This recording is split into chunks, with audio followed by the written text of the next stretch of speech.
saya setuju dengan Presiden BEM kita nih, bahwa pilihan tetap berada hingga hari ini kan kita masih tetap berada ya.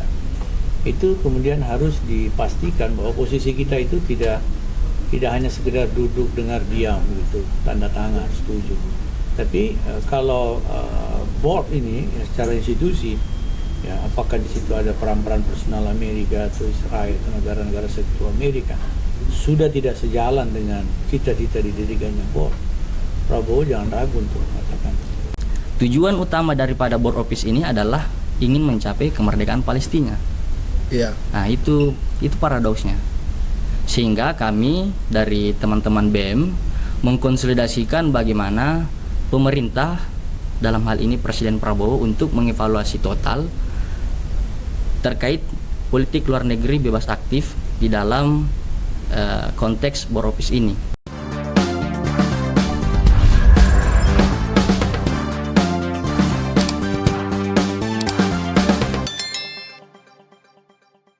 Pemirsa Harian Fajar Official, kita kembali di meja redaksi Harian Fajar mengupas terkait dengan isu-isu yang terkini dan otomatis terkait dengan isu publik. Nah, kita tahu bahwa konflik di Timur Tengah itu semakin memanas seiring meningkatnya ketegangan antara Amerika Serikat, Israel, dan Iran.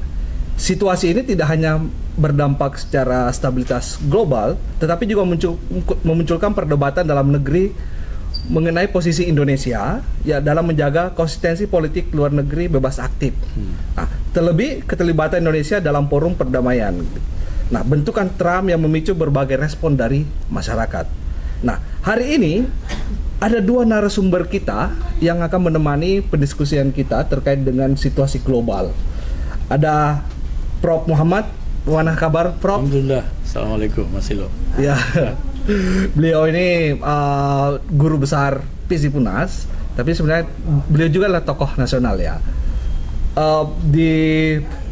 Pernah menjadi ketua DKPP periode 2020-2022. Sebelumnya adalah ketua Bawaslu. Ya, jadi memang terkait dengan politik dan ini sudah cukup banyak kita sekarang lebih banyak kembali ke Unhas mengabdi dan mengajar dan mendidik intelektual. Nah, dan samping kanan saya, mana kabar? Sulham. Oke. Beliau ini adalah Presiden BEM. Jadi kalau Uin Aludin Makassar. Masya Allah. Nah, jadi tepuk tangan dulu untuk narasumber kita ini. Dan harusnya duduk dua presiden. Presiden Prabowo dan Presiden BEM. Karena kita membincangkan juga sikap presiden, kita undang presiden. Tapi presiden mahasiswa. Mantap. Nah, kita mau mendengarkan sebenarnya terkait dengan suara kampus di tengah gejolak global ya, politik Indonesia dan isu konflik Timur Tengah. Nah, ke Prof. Muhammad. Ya. Kita melihat ini di tengah situasi ini, sebenarnya Indonesia itu seharusnya posisinya seperti apa? Ya.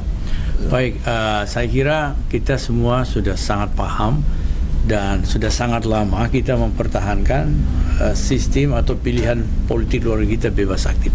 Iya. Dan itu tidak terkoreksi hingga detik ini. Presiden Prabowo sebagai presiden yang saat ini dipercaya rakyat itu kembali menegaskan bahwa kita tetap memilih berada di jalur politik luar negeri bebas dan aktif. Tidak terlalu sulit untuk memahami bebas itu maksudnya kita tidak terikat atau tidak berada dalam satu blok tertentu.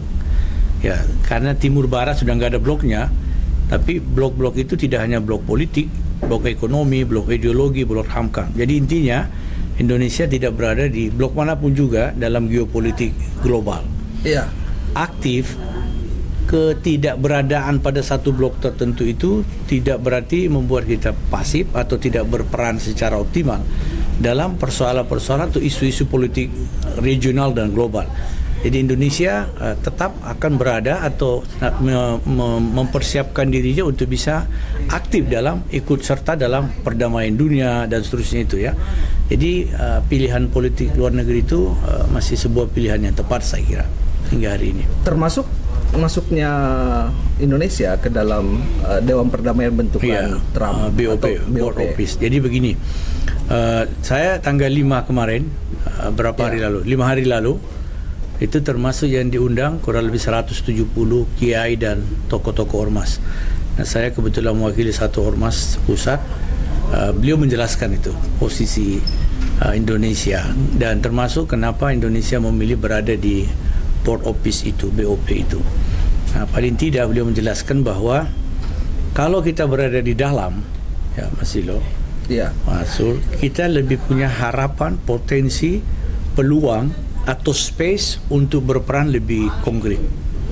Ya, seperti dengan pemain sepak bola. Kalau dia cadangan, dia cuma teriak-teriak di pinggir. Ya. Aju, mundur. Tapi kalau dia masuk dari 11 tim itu, 11 pasukan itu, dia bisa memberikan kontribusi yang lebih konkret. Dia bisa lebih berperan secara nyata karena dia lagi berada di dalam lapangan, 11 orang itu. Nah, itu alasan Presiden Prabowo kenapa Indonesia kemudian memutuskan untuk gabung di BOP itu. Bahwa dengan harapan kalau kita berada di dalam, maksudnya di dalam ini kan kita tahu kan Amerika ini kan mau tidak mau harus diterima punya hegemoni yang sangat luar biasa ya dalam urusan Timur Tengah, khususnya konflik Palestina, Israel ya, dan sekarang ini dengan Iran. Maka Presiden pertimbangkan bahwa itu tadi ada pertimbangan taktis strategis bahwa dengan kita berada di dalam, peluang potensi kita untuk berperan lebih nyata itu lebih besar dibanding kalau kita tidak berada di dalam. Oh ya, kita mau korek-korek ini. Ada pertemuan tanggal 5 Maret. Artinya baru ini. Setelah kemudian BOP ini kemudian ribut lalu kemudian diundang. Betul. Bisa dibocorkan hal-hal yang krusial yang dibahas? Oh ya, oke. Jadi pertama ya, itu memang off the record. Ya, ini kan kegiatan itu di istana ya, di istana negara. Semua yang diundang itu tidak boleh bawa handphone. Jadi handphone kita itu dititipkan di security point di depan istana. Lalu Presiden ketika akan menjelaskan tentang posisi dan situasi politik global, dia juga meminta supaya TV-TV istana juga itu dimatikan, di-off-kan. Jadi begitu ini tingkat off the record itu dalam ilmu komunikasi top gitu ya. Yang ngomong Presiden, media istana juga itu disuruh tidak merekam ya. Jadi memang mohon maaf saya mengandalkan memori ingatan saya yang kurang lebih 4 hari lalu kan ini undangan itu. Ya, saya akan menjelaskan hal-hal yang menurut saya tidak keliru untuk diketahui oleh bangsa Indonesia, informasi-informasi umum ya. Jadi pertama memang posisi Indonesia ini ya itu menurut Presiden kita itu sudah diperhitungkan di tingkat regional. Jadi bukan ASEAN saja. Kalau ASEAN kita sudah istilahnya ranking 1 lah dalam urusan politik global ya. Ini, nah saya mau bicara mulai dari menit ini sampai saya menyatakan off itu adalah ngomongan Presiden. Paham maksud saya? Paham. Jadi saya akan memulai mengingat kembali rekaman apa yang disampaikan Presiden. Nanti kalau saya mengatakan sampai di sini berarti itu pendapat saya. Paham saya? Supaya nanti kita olah bersama lah ya.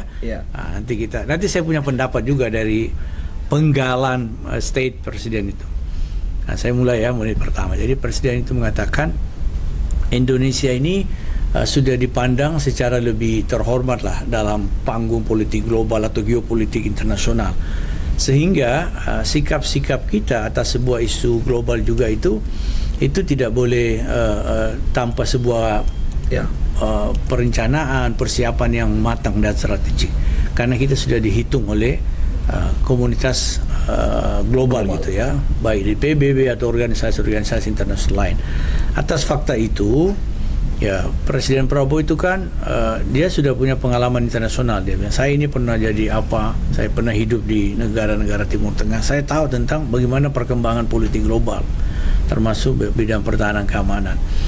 Nah, ajakan untuk masuk DBOP itu tidak langsung. Jadi bukan begitu diajak oleh Amerika langsung Presiden mau. Ya, ada space waktu di mana Presiden itu mengumpulkan orang-orang yang dianggap bisa diajak berdiskusi lah begitu ya, berunding. Bagaimana ini ajakan untuk masuk ke BOP itu dengan segala plus minusnya gitu bagi Indonesia, terutama bagi Indonesia dan terutama juga bagi memastikan konsistensi perjuangan kemerdekaan Gaza atau Palestina. Nah, di statement Prabowo itu presiden kita, dua hal yang menjadi pertimbangan utama kenapa kemudian Indonesia menyatakan ikut bergabung, menandatangani keanggotaan BOP itu. Pertama, Presiden Trump ya ketika membuka meeting pertama itu bahwa ini dalam rangka memastikan upaya efektif membebaskan Palestina dari penjajahan, ya, dari kata orang kekuatan tidak berimbang dengan Israel. Jadi kita mau memastikan Palestina merdeka. Tetap pada perjuangan itu, ya. Itu yang disampaikan Trump sebagai ketua kelasnya board ini kan, Trump ini, ketua kelompoknya, ketua regunya. Yang kedua, Presiden Trump juga mengatakan kami tidak ingin bahwa konflik ini meluas, melibatkan banyak negara. Jadi kita mau eskalasi konflik itu benar-benar bagaimana kita menyelesaikan konflik yang berkepanjangan antara Israel dan Palestina. Ya, jadi dia istilahnya apa ya? Dia memlokalisasi, membatasi supaya konflik ini jangan sampai kemudian meluas ya. Nah, itu yang dua yang disampaikan pengantar oleh Trump, sehingga Indonesia mempertimbangkan wah kalau dua tujuan itu semuanya masih positif. Memastikan konsistensi perjuangan kemerdekaan Palestina dan melokalisasi supaya konflik itu tidak meluas ke wilayah regional yang lain atau Timur Tengah yang lain. Lalu kita menyatakan bergabung. Nah, ada kewajiban iuran itu juga Presiden sampaikan. Yang besar setiap negara. Kata Presiden kita, negara-negara yang kaya itu ya langsung membayar itu juga, melunasi. Negara-negara yang tergabung di board itu. Kalau Indonesia belum, kita belum ada komitmen apa. Termasuk sampai tanggal 5 kemarin itu Indonesia belum bayar $1 pun. Oh ya. Cuma Indonesia menawarkan serdadu tentara 10.000. Ya, jadi kita akan berkontribusi dengan cara mengirimkan pasukan perdamaian. Tapi state atau penegasan dari Prabowo itu 10.000 itu pasukan perdamaian di bawah atau di bawah supervisi Dewan Keamanan PBB. Jadi dia bukan digerakkan oleh board saja, tapi harus mendapat pengakuan atau dikoordinir oleh PBB sebagaimana selama ini PBB mengirim pasukan-pasukan perdamaian. Selebihnya beliau juga menjelaskan tentang situasi politik dalam negeri ya, bahwa ini beri saya kesempatan kurang lebih 3 tahun, komitmen saya tidak mungkin mengorbankan kepentingan nasional kita juga. Jadi setelah bicara tentang alasan masuk di board, Presiden Prabowo juga meyakinkan kurang lebih 170 ormas dan para kiai ulama bahwa saya tidak mungkin akan mengorbankan national interest Indonesia dengan bergabung di board. Kalau national interest kita sudah terancam, terganggu, maka saya akan keluar dari board. Terus dia bilang lagi, kalau misalnya tujuan memastikan pembebasan Palestina sudah tidak terlihat lagi, saya juga akan keluar, dan bahkan saya mengajak 7 negara lain untuk keluar dari board. Kira-kira itu poin penting yang diantara kurang lebih 3 jam beliau berorasi itu. 3 jam dalam posisi berdiri di podium. Jadi Presiden itu saya surprise juga bagi saya, karena saya tahu beliau kan ada kendala di kaki tidak operasi. Ya, habis operasi alhamdulillah sukses. Beliau itu menunjukkan sangat sehat dan sangat bersemangat. Pidato di depan kami itu 3 jam di atas podium, tidak pernah duduk. Saya kira itu yang poin penting yang saya bisa ingat kembali dari sejumlah catatan Presiden kita. Sebentar Prof, soal statement dan pandangan seperti apa posisi tadi, saya mau ke Presiden dulu. Presiden juga nih. Kita ke Presiden dulu ini. Terkait ini kan muncul suara-suara mahasiswa, suara-suara kampus untuk desakan-desakan untuk Indonesia mengevaluasi posisi di board itu. Kalau Sul atau di Presiden BEM UINAM ini, bagaimana posisinya? Seperti apa memandang situasi global? Apalagi kan dia mahasiswa HI hubungan internasional. Oke, kita mau mendengarkan bagaimana pandangan Anda. Ya, baik Kak. Terkait problem yang kami respon beberapa hari yang lalu terkait sikap Indonesia di dalam Boropis ini. Nah, timbul satu pertanyaan di dalam politik luar negeri Indonesia, yang dimana kita seharusnya menerapkan prinsip bebas aktif, sehingga menjadi tumpang tindih atau paradoks kenapa Indonesia tetap bertahan di dalam board office ini, di mana Amerika Serikat sendiri merupakan sekutu daripada Israel, yang notabene-nya tujuan utama daripada board office ini adalah ingin mencapai kemerdekaan Palestina. Iya. Nah, itu paradoksnya. Sehingga kami dari teman-teman BEM mengkonsolidasikan bagaimana pemerintah, dalam hal ini Presiden Prabowo, untuk mengevaluasi total terkait politik luar negeri bebas aktif di dalam konteks board office ini. Karena menjadi satu pertanyaan yang krusial bahwa ya seharusnya Indonesia lebih kritis di dalam menjalankan politik luar negerinya. Kalau yang disampaikan tadi Prof. Muhammad bahwa pemerintah ingin memainkan catur politik di dalam board office ini, nah, ya boleh-boleh saja. Tapi kami berharap bahwa pemerintah harus mengupayakan menjadi anggota yang kritis untuk menjadi penggonggong bahwa kemerdekaan Palestina harus diutamakan. Kira-kira seperti itu, Kak. Nah, setelah board ini disepakati dan segala macam dalam perdamaian ini, itu bukan hanya menyangkut soal Palestina. Ternyata konflik ini kemudian masuk ke Iran. Sampai sekarang bahkan saya masih selalu tiap kalau sudah sahur, bahkan sudah berbuka, pasti setiap saat akan memantau perkembangan Timur Tengah secara ini. Iran, Apalagi kemudian setelah Ali Khamenei meninggal, lalu kemudian ada desakan misalnya Prabowo kemudian untuk memberi ucapan selamat, walaupun nanti di akhir-akhir baru kemudian ada duka, ya. ucapan duka. Lalu ada statement tokoh kita Pak JK terkait agak susah menempatkan diri menjadi tokoh kalau kita tidak setara. Nah, kira-kira seperti apa kita memandang ternyata bukan hanya soal Palestina yang ada sekarang, tetapi ada terkait dengan penyerangan terhadap Iran. Ya, itu seperti apa Prof memandang? Memang konsekuensinya bahwa berada dalam percaturan politik global seperti itu, dan walaupun kita tidak menyatakan berada di blok tertentu, tapi orang bisa mempersonifikasi bahwa ini sebuah keberpihakan terhadap kebijakan politik luar negeri. Apalagi berdiri ya. Ya, saya kira begini, kita mendorong Presiden Prabowo dan pemerintahan saat ini untuk tetap istiqomah menegaskan posisinya bahwa board ini tidak boleh keluar dari tujuan lain dari memastikan kemerdekaan Palestina. Ya. Nah, saya setuju dengan Presiden BEM kita ini bahwa pilihan tetap berada hingga hari ini kan kita masih tetap berada ya. Itu kemudian harus dipastikan bahwa posisi kita itu tidak hanya sekedar duduk dengar diam gitu, tanda tangan setuju. Tapi kalau board ini secara institusi, ya apakah di situ ada peran-peran personal Amerika atau Israel atau negara-negara sekutu Amerika, sudah tidak sejalan dengan cita-cita didirikannya board, Prabowo jangan ragu untuk mengatakan ini tidak bisa diteruskan. Ya, artinya keluar itu pilihan kedua menurut saya. Tapi dia harus menunjukkan sikap tegas bahwa siapapun juga dari anggota board ini yang tidak istiqomah dengan tujuan di board itu harus ditegur, harus jangan dibiarkan, harus merubah sikap politiknya. Nah, kalau kita lihat kesombongan Amerika selama ini, peringatkan begitu misalnya, dia tidak mau berubah, opsi keluar itu saya kira tidak bisa dihindari lagi. Dengan hegemoni Amerika yang tidak memperdulikan misalnya kritik tajam atau masukan serius dari Presiden Indonesia atau negara anggota yang lain, maka saya kira harga diri bangsa juga harus dipertaruhkan.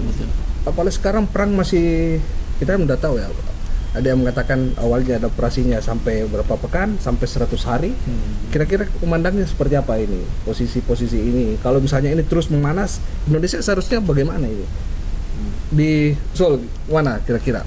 Ya, lagi-lagi kita tidak boleh lepas daripada bagaimana amanat Undang-Undang Dasar 1945 bahwa Indonesia harus terus terlibat aktif dalam perdamaian dunia. Nah, kalau kita melihat kondisi perang antara Iran dengan Amerika Serikat Israel ini akan berkepanjangan karena Iran sendiri telah bersikap dengan tegas bahwa akan membalas secara total sebagaimana yang diberikan oleh serangan dari Israel dengan Amerika Serikat, sehingga Indonesia perlu menjadi aktor penetrasi atau mediator, karena kita lihat juga Presiden Prabowo telah mengupayakan untuk bagaimana menjadi mediator. Tapi satu hal yang perlu dicatat adalah bahwa pemerintah tentunya harus memperhatikan jangan sampai dalam menjadi mediator ini bisa jadi tersandra begitu. Karena kita tidak tahu bahwa Indonesia hari ini menjadi bagian daripada Board of Peace. Nah, tentunya Trump juga menginginkan ada bargaining di situ ketika ingin menjadi mediator Indonesia. Kira-kira seperti itulah. Tapi apakah ada jalan yang kemudian bisa ditempuh Indonesia ini Ya, melihat situasi global? saya kira saya termasuk yang mengapresiasi nawaitu dan gagasan Presiden Prabowo untuk jadi mediator. Walaupun sebagian orang menganggap Banyak mengkritikan itu gitu ya. banyak kritikan, Iya. masa dianggap oleh Trump. Saya kira itu dengan posisi yang sudah berada di dalam itu harusnya tetap harus bisa memposisikan diri. Prabowo ini kan saya lihat presiden kita ini sering menggunakan pendekatan jalan tengah. Mirip-mirip pendekatan mertuanya Presiden Soeharto. Oh, iya. Iya. Ya di forum tanggal 5 kemarin juga itu beliau menjelaskan berbagai konflik regional itu, misalnya kayak konflik-konflik perbatasan, kalau menemui jalan buntu, ya, misalnya dia kasih contoh dengan Tiongkok, di Cina, kemudian dengan Malaysia, itu kalau menemui jalan buntu tidak tercapai kesepakatan batas-batas antar negara, dia pakai pendekatan lain. Nah ini saya mengingat lagi nih, jadi satu-satu saya ingat lagi. Beliau itu mengajak kepala negara yang lagi berkonflik perbatasan itu begini, sementara kita lupakan masalah konflik perbatasan. Iya. Punya siapa itu biarlah berproses. Tapi ayo kita kerjasama. Ada hasil ditemukan di wilayah perbatasan itu kita bagi dua. Kalau ikan 10 ton, 5 ton Anda, 5 ton saya. Kalau kapal Anda bisa mencari ikan 10.000 nelayan, saya 10.000 nelayan. Dan itu diterima berbagai solusi-solusi yang disampaikan Presiden itu atas berbagai konflik perbatasan itu sebagai solusi jangka pendek atau menengah. Jadi lupakan dulu konflik perbatasan karena itu ada lembaga lain yang terlibat dan eskalasi konfliknya bisa keras, bisa tinggi. Kita lihat apa manfaat yang bisa didapatkan di wilayah perbatasan. Misalnya di wilayah perbatasan, sini wilayah Indonesia, sini Malaysia. Ayo kita eksplorasi bersama ini. Nah, itu tadi. Kalau kita dapat ikan 10 ton di sini, 5 ton Anda, 5 ton saya. Perahu nelayan saya masuk 10, Anda juga masuk 10. Nah, itu pendekatan jalan tengah ya. Era Soeharto kan ada itu ya. Mungkin karena beliau belajar juga dari mertuanya kan, pendekatan jalan tengah. Sehingga itu efektif dari berbagai cara Prabowo menyelesaikan konflik-konflik perbatasan. Tapi kalau Prabowo mau mengambil posisi, Indonesia mengambil posisi gitu, dia harus lewat Amerika atau lewat Iran atau seperti apa posisi itu kemudian dia harus masuk Di dalam board diplomasi? itu. Jadi sekarang ini menurut saya dengan keanggotaan Indonesia di board office itu, saya kira pintu yang paling efektif adalah melalui board itu. Indonesia harus berjuang, sekali lagi Presiden BEM. Indonesia harus benar-benar menunjukkan perannya di situ secara optimal. Jangan lebih banyak diam gitu, membiarkan misalnya ada hegemoni tertentu. Karena kalau dia berada atau berjuang di luar itu malah tidak efektif. Nanti malah dia dianggap berpihak. Nanti kalau dia lewat situ, kira-kira posisi Iran terhadap Indonesia bagaimana melihat itu? Ya itu dia, makanya kan Presiden mengatakan pertama kali kalau misalnya dia disetujui sebagai mediator, negara pertama dia mau kunjungkan Iran. Iya. Dia mau yakinkan Iran, kalau Anda setuju saya sebagai mediator, saya akan berada netral di board itu, mengajak negara-negara lain untuk kemudian mencari solusi. Gitu. Tapi sepertinya soal perang ini kita belum tahu apa ujungnya. Unpredictable. Itu ada Ya. bagaimana memandang ini, Bro? Apakah bisa. sudah ada melihat bakal ada ini kemudian apakah dia akan meluas atau kemudian dia akan berhenti? Ilmunya Presiden BEM itu. Gimana ini Presiden BEM ini melihat ini situasi ini akan terus meluas dan memanas atau seperti apa? Saya lihat belum ada tanda-tanda yang kemudian bisa, bahkan ancamannya misalnya terkait dengan efek dominya besar ya, termasuk dengan energi, Iya. minyak. Dan selalu perang ini sebenarnya bukan hanya mengorbankan siapa, yang korban adalah masyarakat sipil. Betul. Selalu gitu. Kira-kira seperti apa? Ya, jadi gini Kak. Sebenarnya kalau kita bisa prediksi ke depannya bahwa konflik yang terjadi di Timur Tengah saat ini adalah bukan hanya konflik berdampak kepada perang terbuka atau perang dunia tiga, akan tetapi berdampak kepada ekonomi, politik, lingkungan dan sebagainya. Di dalam teori Barry Busan mengatakan bahwa ancaman keamanan internasional itu dibagi menjadi dua, ancaman tradisional yakni perang militer dan ancaman non tradisional yakni lingkungan, ekonomi, hak asasi manusia dan lain sebagainya. Nah, tentunya kita harus membaca bahwa konflik ini akan memungkinkan berkepanjangan ke depannya. Tapi kita harus pahami bahwa saat ini Indonesia dalam kondisi tertahan untuk melakukan impor energi, sehingga pemerintah harus mengupayakan mitigasi energi melalui impor di negara lain. Nah, kita bisa lihat bahwa Selat Kormo saat ini menjadi selat yang pintu untuk transportasi ekspor impor energi, sehingga pemerintah kita mendorong untuk mengupayakan mencari jalan alternatif selain daripada impor di kawasan Timur Tengah ataupun Amerika Serikat, karena ini kan berdampak begitu. Kemudian saya melihat bahwa konflik ini ketika organisasi kerjasama Islam itu punya sikap terkait konflik ini, ya tentunya OKI sebagai wadah untuk menekankan dan mempertegas solidaritas negara Islam, ya tentunya akan menjadi eskalasi di negara Timur Tengah, apalagi negara-negara yang mayoritas agama Islam. Akhirnya seperti itu. Oke, makin menarik ini diskusi. Kita berapresiasi dulu. Nah, kita tidak pernah tahu ya konflik Timur Tengah ini akan meluas dan memanas, tapi juga pasti secara politik ya, kita bicara ini pasti ada kaliannya di Prop ini terkait dengan eskalasinya sampai di 2029 pasti ya. Kalau misalnya Indonesia atau Presiden saat ini kemudian tidak mengambil posisi yang bagus, kira-kira berefek enggak pada konsultasi 2009 itu? Kan kita di depan mata sudah lihat bagaimana hegemoni Amerika itu terhadap perusahaan dalam negeri. Terakhir Venezuela, diculik aja tuh presidennya. Namanya Maduro, coba. Lagi memerintah secara terhormat sama Amerika di. Iya, dia lagi bedik Kuba juga ini. Nah, itu dia. Saya kira itu tidak bisa kita pungkiri. Presiden juga menjelaskan waktu kita krisis moneter tahun berapa itu? 98. Soeharto, Bill Clinton kan, cerita presiden lagi. Nah, ini saya ingat lagi. Itu ada 4 permintaan Presiden Clinton yang diajukan ke Soeharto waktu itu untuk membantu ekonomi kita bisa lebih bagus. 4-empatnya ditolak oleh Soeharto. Nah, setelah ditolak Soeharto, kemudian timbul gejolak dalam negeri kan, yang akhirnya menumbangkan Soeharto gitu kan. Terlepas dari itu perjuangan mahasiswa ya, tapi itu dinilai ada campur tangan Amerika di situ, sehingga terjadi krisis moneter yang berkepanjangan. Saya kira Amerika memang mau tidak mau ya kita harus melihat dia sebagai negara yang punya hegemoni global yang sangat kuat. Ya, itulah mungkin juga kalau dari perspektif spiritual kita tidak tahu apa rahasia Allah ini.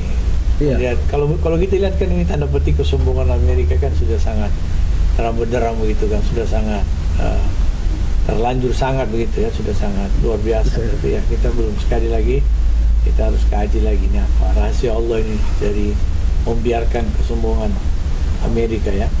Nah, kaitannya tadi pertanyaan Mas Dilo bahwa apakah ada pengaruh dengan politik nasional, itu tidak bisa dihindari, tidak bisa.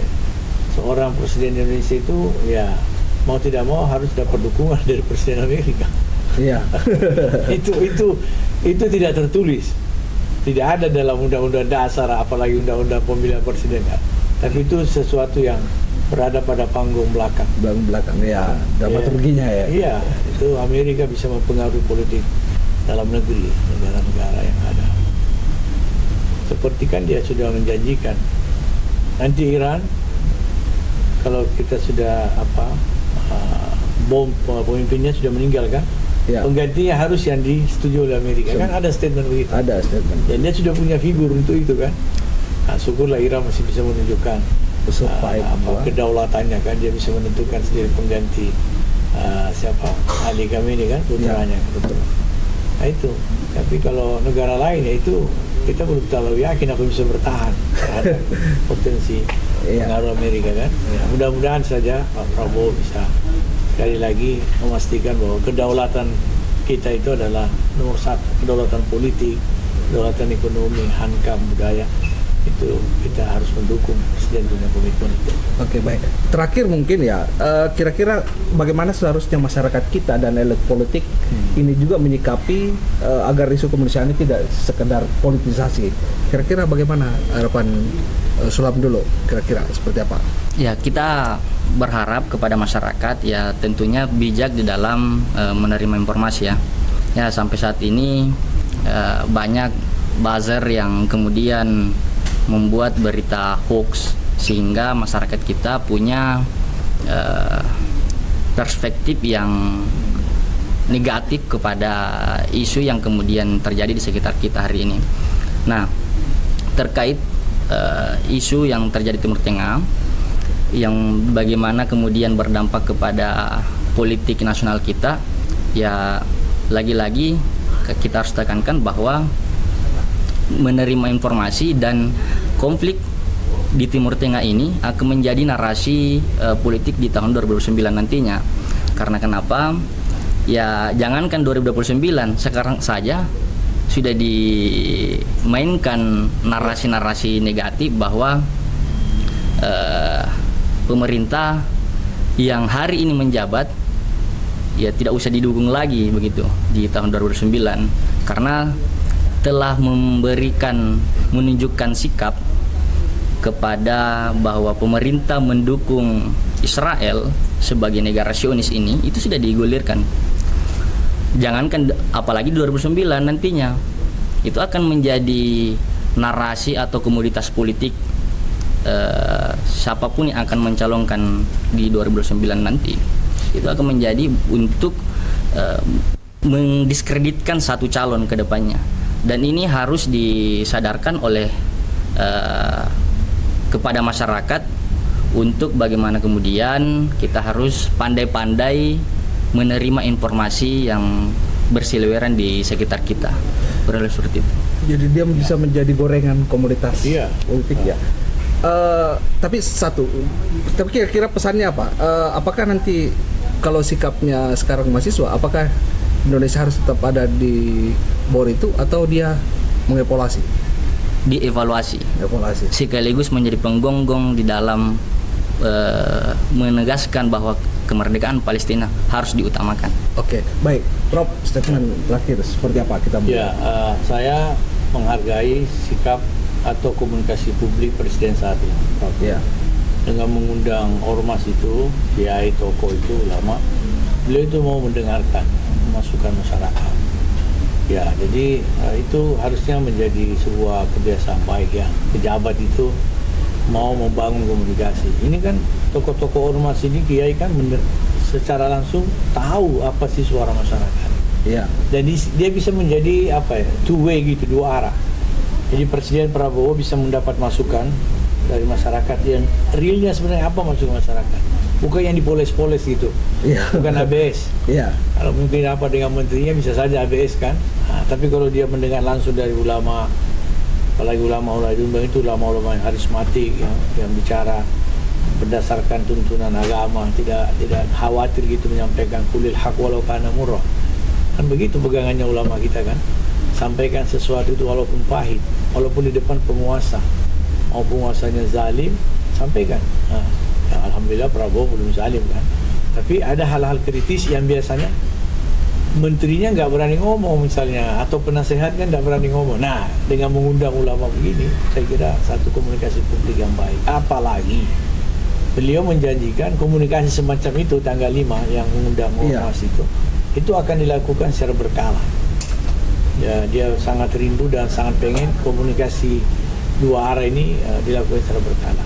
Jadi saya setuju Presiden BM, kita evaluasilah situasi geopolitik per detik, bukan per hari, bukan day by day, second by second.